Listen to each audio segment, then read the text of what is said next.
In the last several days, we have learned some surprising things about the Air Force's decision to award a $40 billion contract to the European company AirBus. Now, the Air Force wants AirBus, which is headquartered in Toulouse, France, to supply our next generation of aerial refueling tankers. It chose AirBus over the American company Boeing, which has been making those tankers for the last 50 years. Now, I've made it clear over the past several days that I think that this decision is short-sighted and it's dangerous. But today, even more questions have been raised about the process the Air Force followed to make this decision. So I want to take the opportunity this afternoon to walk through the impact I believe that the Air Force's decision will have, because I think we need to take a good, hard look at whether we, as members of the Senate, think this contract should be finalized. First, Mr. President, we need to be very cautious about any decision that awards the right to build a critical part of our military air technology to a company that is controlled by foreign governments. What happens if that government disagrees with us on foreign policy? What if it decides it wants to slow down our military capacity? Do we want another country to have that kind of control? Now, the Air Force, of course, did not take that into consideration. They said they didn't have to. I think this case is a perfect example of how misguided that idea is.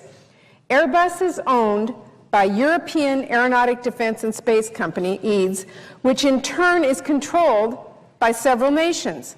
Among them are countries that haven't always agreed with the United States on foreign policy.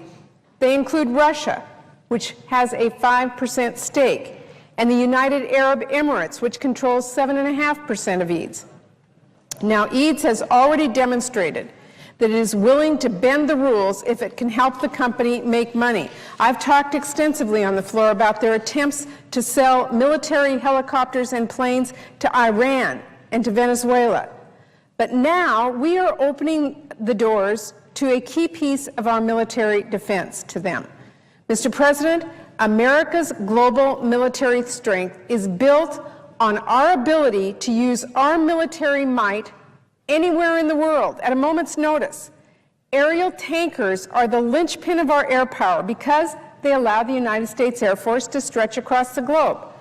Until now, the technology that powered these critical planes rested in the hands of Boeing and its American workforce, who've been building them for more than 50 years.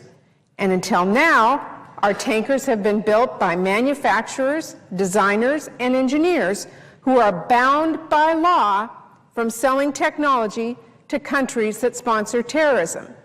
But as a result of this contract, we are allowing EADS to take over a cornerstone of our military technology, and we're actually paying them to do it. In fact, I argue that decision was a $40 billion investment in the military research budget of EADS and Airbus. Now, the Air Force has said it wasn't their responsibility to take our security or our industry into account. Well, I say to my colleagues, Congress must. We must be more forward-looking than that. Secondly, Mr. President, I question why the Air Force was not required to take the economic impact into consideration when it awarded this contract. If Boeing had have won this contract, it would have created 44,000 United States jobs. But it's far from clear what kind of investment Airbus and its partner Northrop Grumman plan to make here in the United States. Our economy is hurting. We're nearing a recession, if we aren't already there. Families across the country are struggling to get by, in part because their factory jobs have been moved overseas. Workers across this country are frustrated, they're angry, and at a time like this, their government is saying they want to take their American tax dollars, their tax dollars, and give that money to a foreign company to build planes for our military. Mr. President, we have more reason for concern because for decades, Europe provided subsidies, their subsidies, to prop up Airbus and EADS. Airbus, they have said, is a jobs program that has led to tens of thousands of layoffs here in the United States. and EADS has made little secret of its desire to dismantle the American aerospace industry. Our government, in fact, is concerned enough about these practices that we now have a WTO case against the EU over this. Yet, here we are. Last week, the government awarded AirBus this $40 billion contract anyway. Mr. President, that should give us a great deal of pause, because EADS is already looking to build on the toehold that contract gives them in the aerospace industry. In fact, a report in a leading French news service today says the executive president of EADS, AirBus, wants to build on the company's success with the tanker contract and propose to the EADS boards, quote, 2 takeover projects in the fields of defense, security, or services, unquote. And he said, quote, one of them at least should be in the United States, unquote. That brings me to my final point today, this afternoon, Mr. President.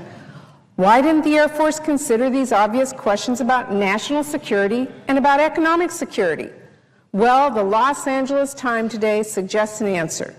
They report on the front page of their paper today that EADS and its partner Northrop Grumman may have played a role in narrowing the scope of what the Air Force looked at. In fact, the Times reports that Northrop executives ensured that the Air Force wouldn't ask the competitors how government subsidies would help pay for the design and development of the tanker, the subject of the very WTO dispute that I just mentioned. And according to that article, Northrop made threats in order to shape the criteria the Air Force followed. The Times reports, and I quote, Northrop threatened at one point to pull out of the competition if the Air Force didn't change the way the aircraft would be evaluated, unquote. So, Mr. President, did the Air Force pull a bait and switch with this contract? Did it unfairly change the process to benefit EADS? Mr. President, I believe there are many serious questions about this selection process. As United States Senators, it is our job to consider the future of our national security and our defense. I believe we need open and honest answers to those questions before this contract is finalized. In fact, I think we ought to demand the answers. Our economy and our aerospace industry are suffering, and we are at war across the globe. We've got to get this right. Our future depends on it.